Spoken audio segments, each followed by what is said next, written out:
Health Workshop. Today we're going to talk about reading, how to help your child through reading, what is reading, how we start to process language and have the letters represent it.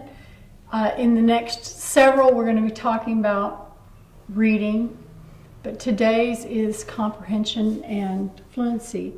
Now, fluency, when we talk about reading, is how fast you can read, how smoothly you can read, and comprehension being understanding what you read.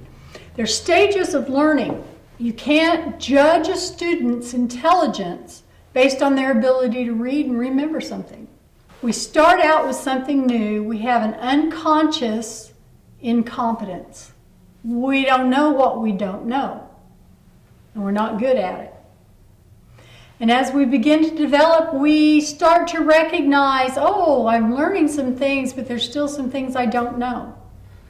So we develop a conscious incompetence. We know that there's still some more we need to know.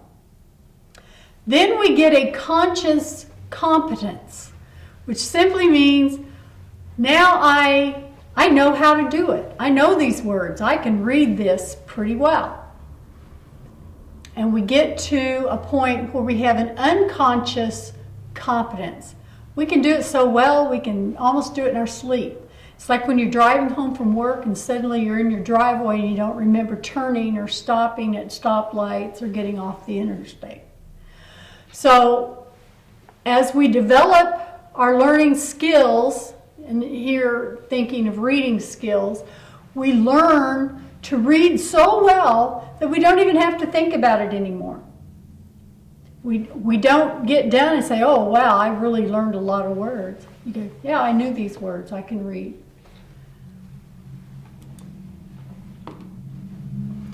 Think of something that you enjoy doing. Gardening, fishing, reading.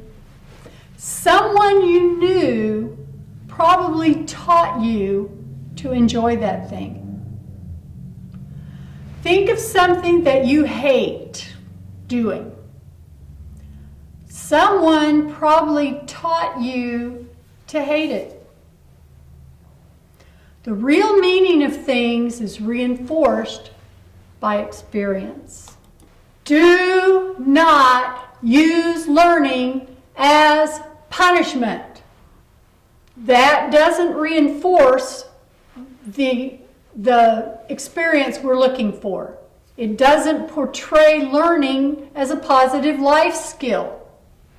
Reading, writing, schooling is a privilege denied to many all over the world. Make it a joy. Make it exciting. What are we going to learn today? So, let's learn to read. Normally in a group setting, I would have people break into little groups and come up with a definition for reading. So pause just a minute and come up with your own definition. How would you define reading?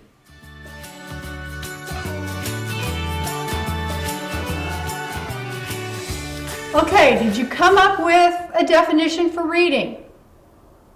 According to the Michigan Reading Association, the definition is the process of constructing meaning through the dynamic interaction among the reader's existing knowledge, the information suggested by the written language, and the context of the reading situation. That's a mouthful. Did you get that?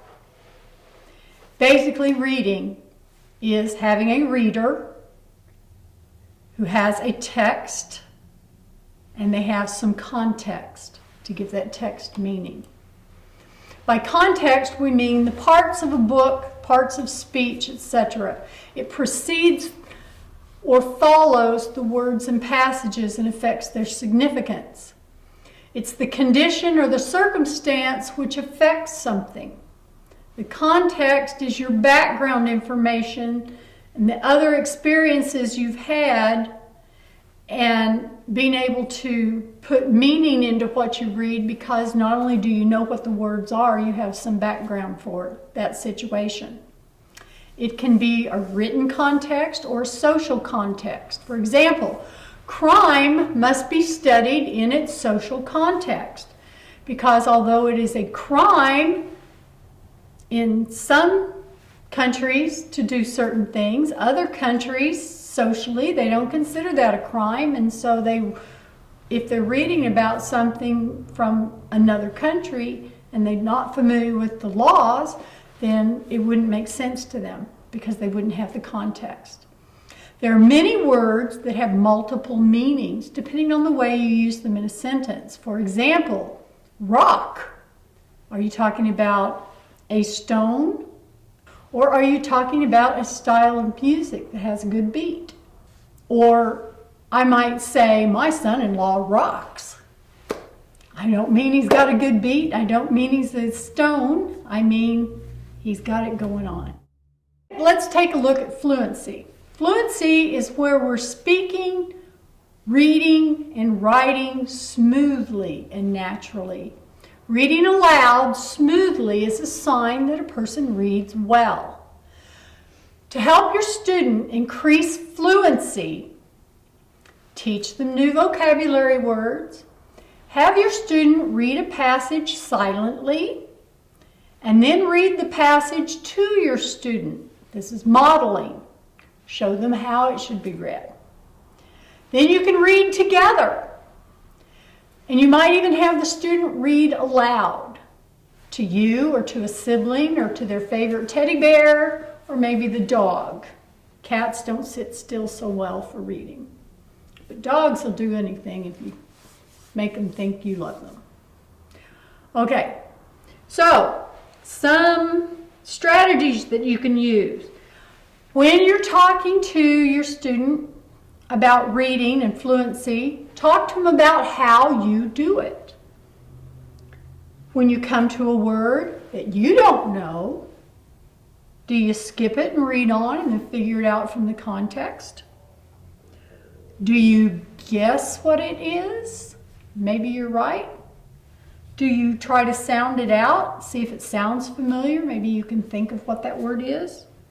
Or do you ask somebody? Say, hey, what's this word mean? Or look it up in the dictionary or Google it.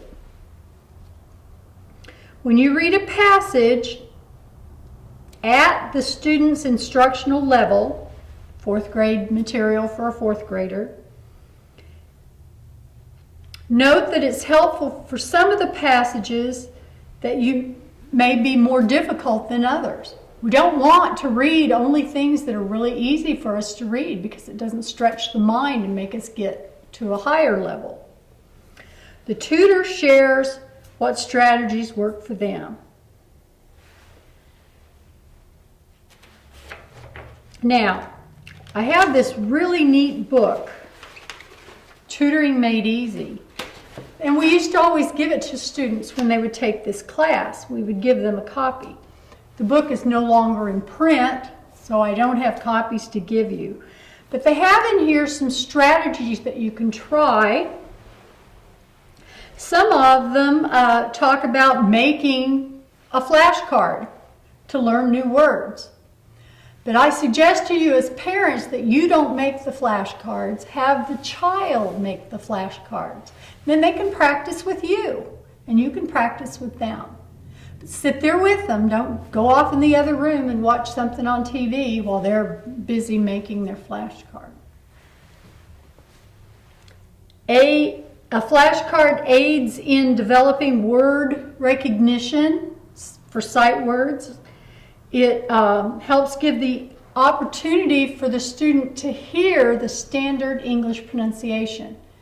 Hopefully you can read and you can show them how to pronounce the word. Some things are easy pronounced to sound out, and other things they don't make any sense at all if you try to sound them out. Provide motivation for independent learning.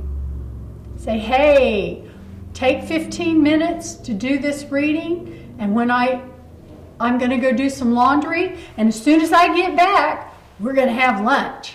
That's good motivation for most kids. The tutor reads aloud while the student listens quietly. They need to hear how fluent reading is done. And then the student and the tutor can discuss the passage, and then the tutor encourages the student to read the passage themselves this time. Instead of just saying, read this page, you read it to them, talk about it, and then have them read it again to you. One of the benefits of that is you're modeling. One of it is they get to hear it twice, which helps them remember it longer and glean more information. I used to teach some math, and I would tell students when they're doing story problems, read the whole problem through before you try to work it.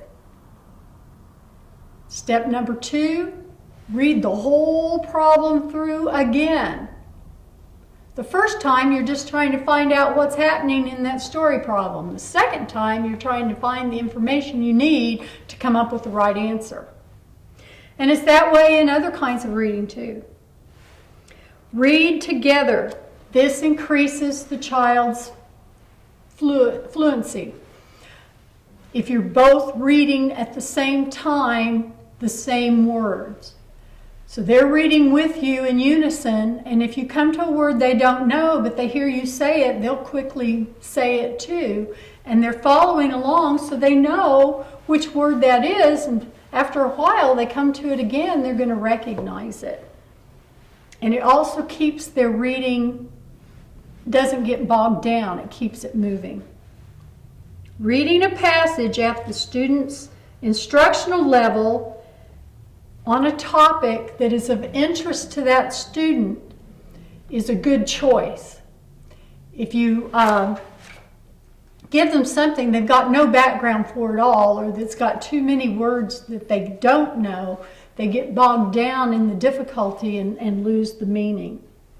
Another way to increase word recognition is to echo read. You read the sentence, then they read the sentence back to you. Sentence at a time.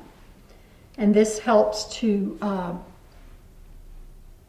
them get into a higher level than what they do on a regular basis. If there's something a little more difficult, they can read it, they see it as you're reading it, and then they repeat that back.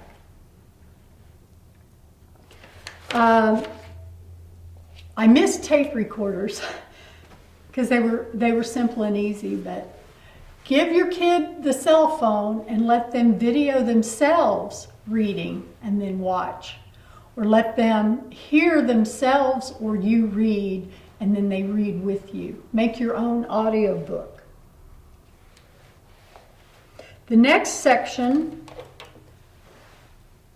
is on the screen. We're talking about fluency. If your child has any kind of learning disability or perceptual problem like the scotopic sensitivity syndrome that we talked about earlier, reading can be difficult. They know the words, but it's hard to be fluent with a visual problem. I have a slide here that has a sentence in it, and you probably know all the words and could read it well, but because of the spacing, it makes the perception of the lines different. It makes it harder to read. It isn't as if the words are difficult to identify or understand, but the spaces make you pause between words, which means your reading is less fluent. So if a student knows the words but is having trouble putting the sentences together, it could be something else, so you might want to get that checked out. To develop fluency then, students need to develop accuracy in word recognition. In our next lesson, we'll be covering word recognition, so we'll talk more about that then. They need to maintain a brisk reading rate. This is why modeling and reading along with somebody else that is more fluent is a good tool. They need to talk about phrasing and expression. If you just read words without any expression, it gets pretty boring pretty quick. And they need to develop these skills automatically so that their competence level becomes unconscious. They can read it with lots of feeling. The next area we're going to talk about is comprehension. Comprehension, we talk about using the KWL method. You have a main point, you have supporting details, and you have new vocabulary. You can color code things. If you have a copier at home and you're reading a textbook, copy that page and use a highlighter and color code important information that you want to draw out.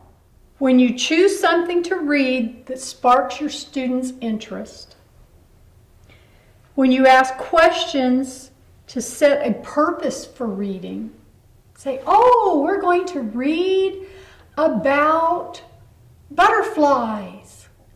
You love butterflies.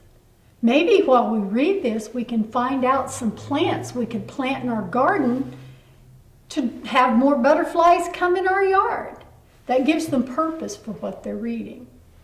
If you can tie it to purpose and prior knowledge, their comprehension goes up because they have something they want to find out from the reading. Ask questions to set the purpose, and ask questions during and after reading the passage. Hey, did we find out what we wanted? Talk about new vocabulary words before and after the reading. And as I mentioned, the KWL is a method for looking at a passage that you're going to read. K stands for what you already know. So before you read it, what do you already know about this subject? W stands for what you want to learn. Hey, I'd like to know more about this part or that. Then you read the passage, and the L is what you learned from reading the passage and looking at what more information would you still like to have that didn't answer, and where could I go to get that. On the website, you'll find a little story all about hummingbirds, and you'll have information in there. So I want you to get that so that it's available for you to read. The KWL method, I want you to take a piece of paper and write down what you already know about hummingbirds. Then I want you to write down some things that you don't know about them that you'd like to know, that you hope would be in the passage that you're going to read. Then, read the passage, look back at your list, and say, what did I learn that was on my list of things I wanted to know? Or what do I still need to learn? Or what did I learn that I had no idea that was completely new information? And write that down and make a comparison. Take a minute and do that.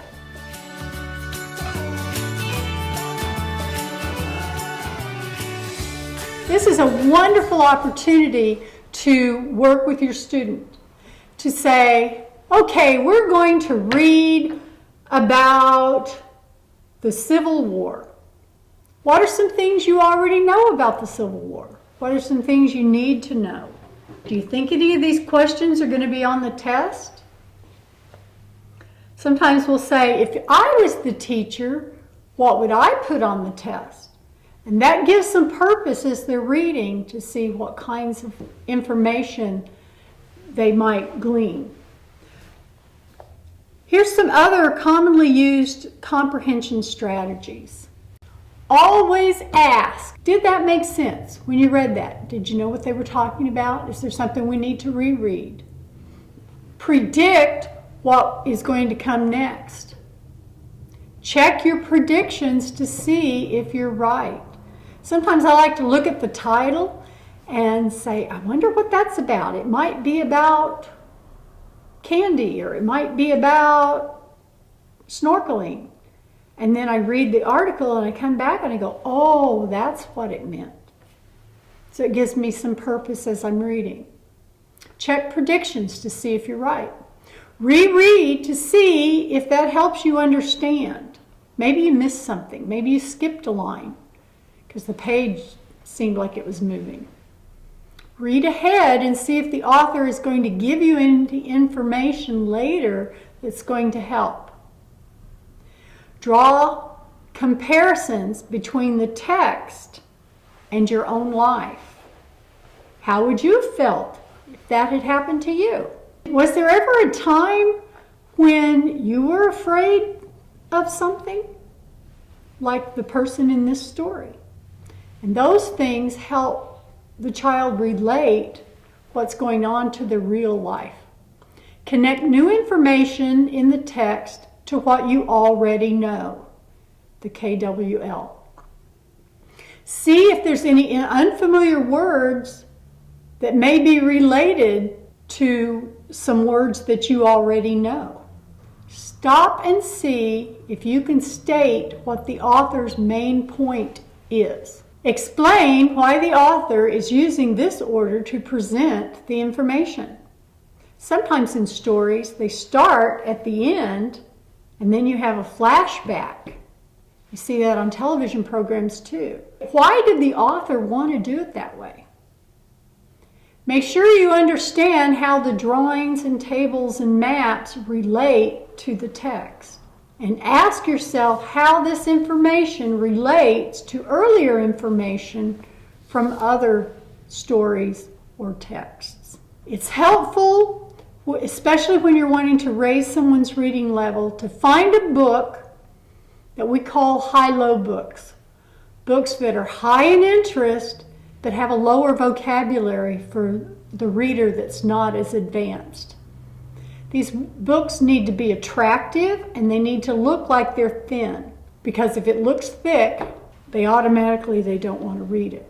It needs to have shorter chapters and larger margins. It needs to be written at a level lower than what the intended reader would be supposed to read.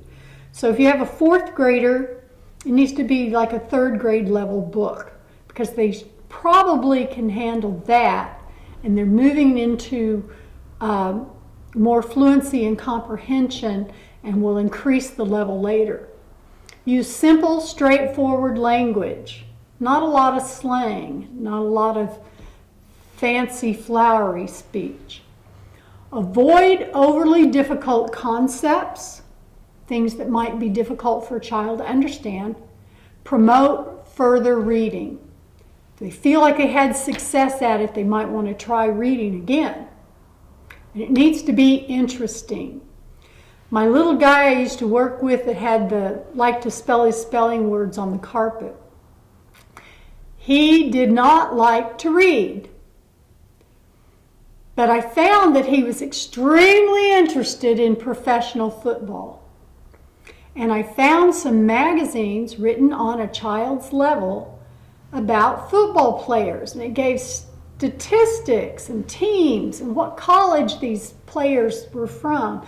He was fascinated by that, and he would read to me, or I would read a paragraph and then he would read a paragraph, and we would alternate, or sometimes we would read together the same paragraphs at the same time, and he would pattern his reading after the cadence of my reading, and it was a good experience for him. More ideas for increasing comprehension. Reread. Read it again. Summarize the passage in your own words. Review. Most of us forget 90% of what we learn by the end of 4 weeks unless we review it. If you review it, that percentage goes down. We can only take in 7 new things at a time, usually. So take lots of breaks. Breaks are needed to allow the brain to process the new information. Graphic organizers can also be very helpful.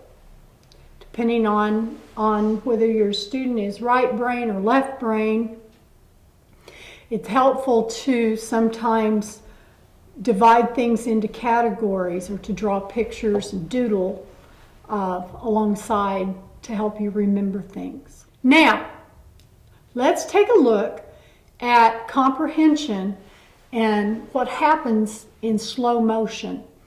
And we're going to do this in slow motion because it happens so quickly when you're reading you don't even know that you're doing it. Our ideas change about something the more information we get about it.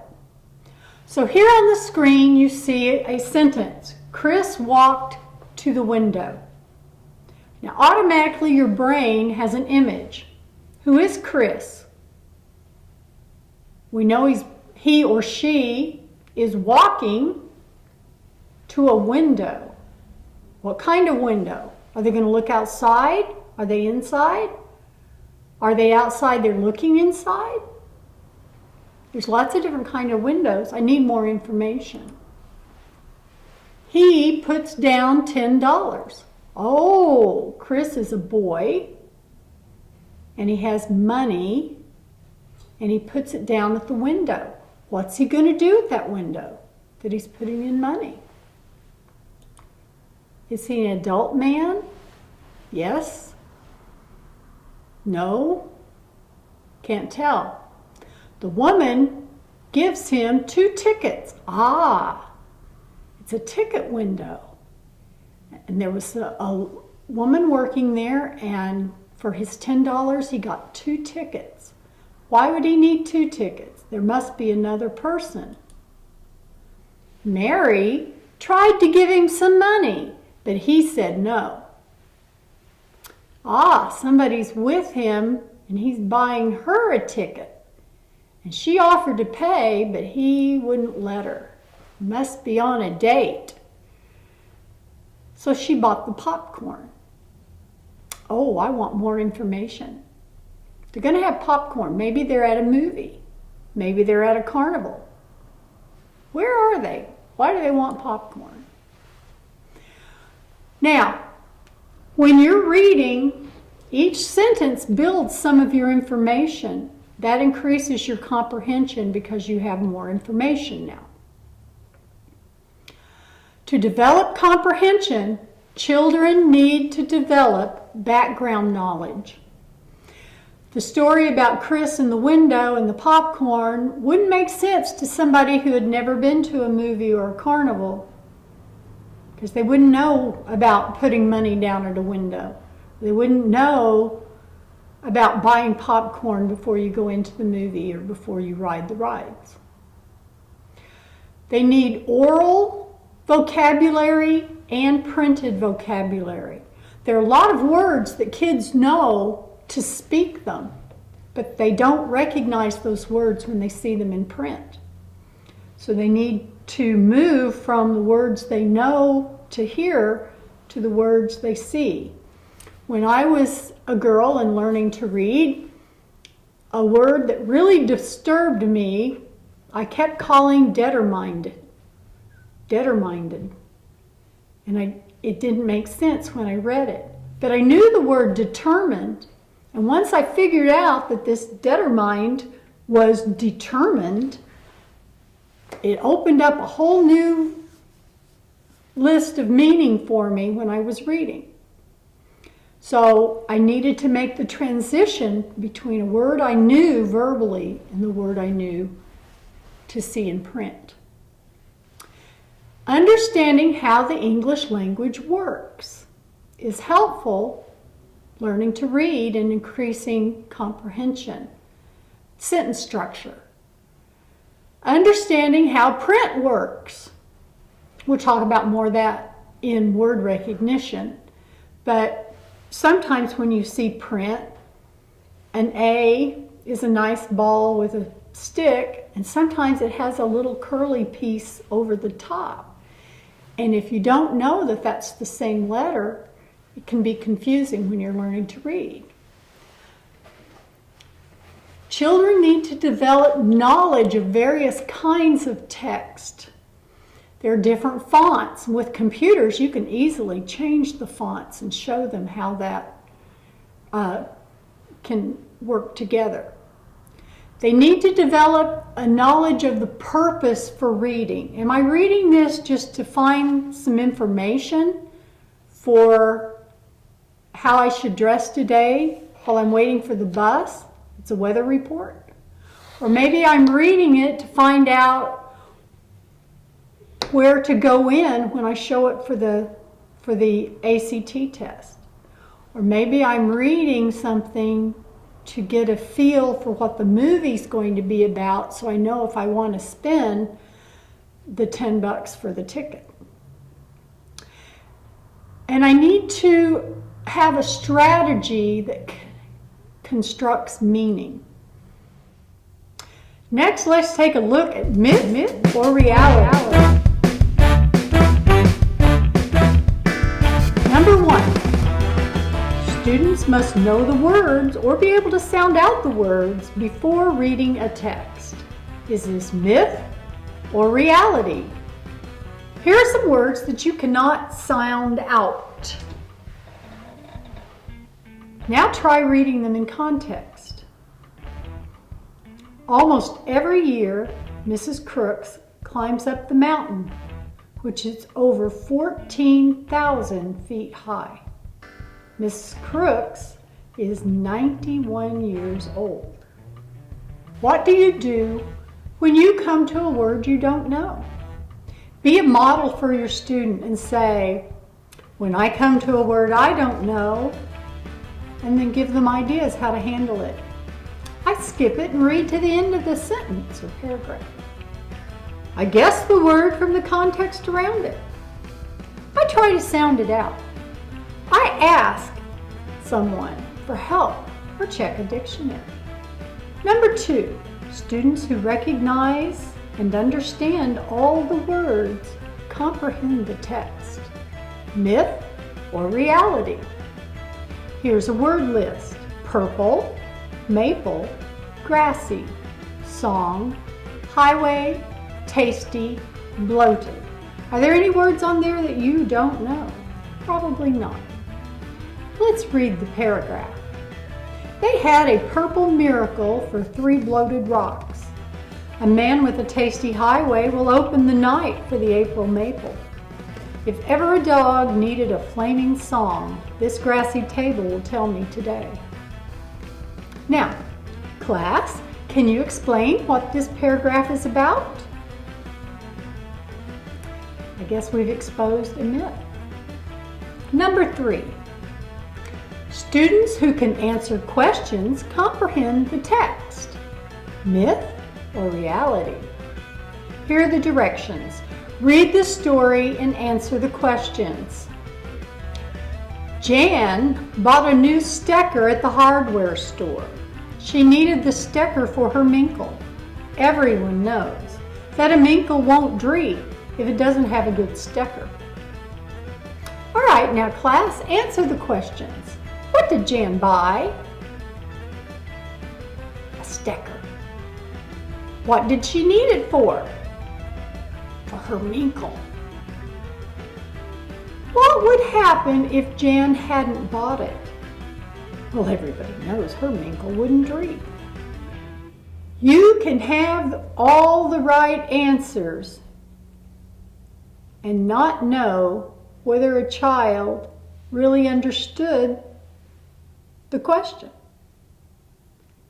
So ask questions like, what do you think about this or that?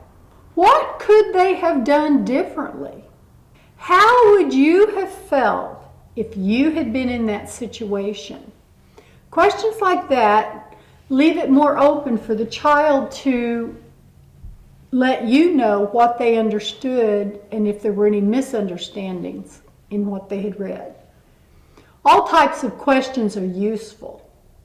Sometimes thinking questions help you get the big picture, and they're appropriate for general information from an article that you've read, or reading fiction, talking about feelings and actions and understanding the storyline.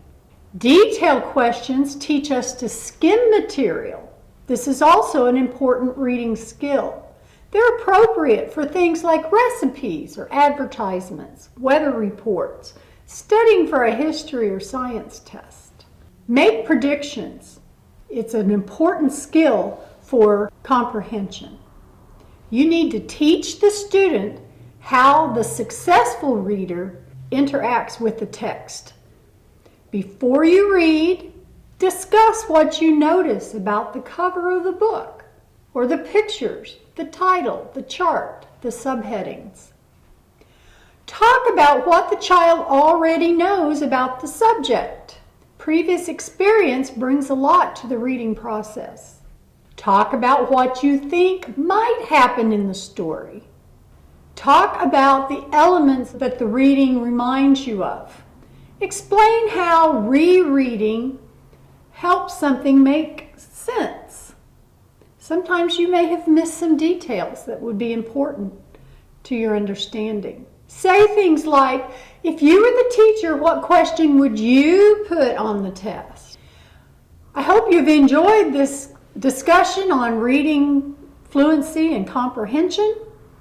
In our next episode, we'll be talking about learning word recognition skills.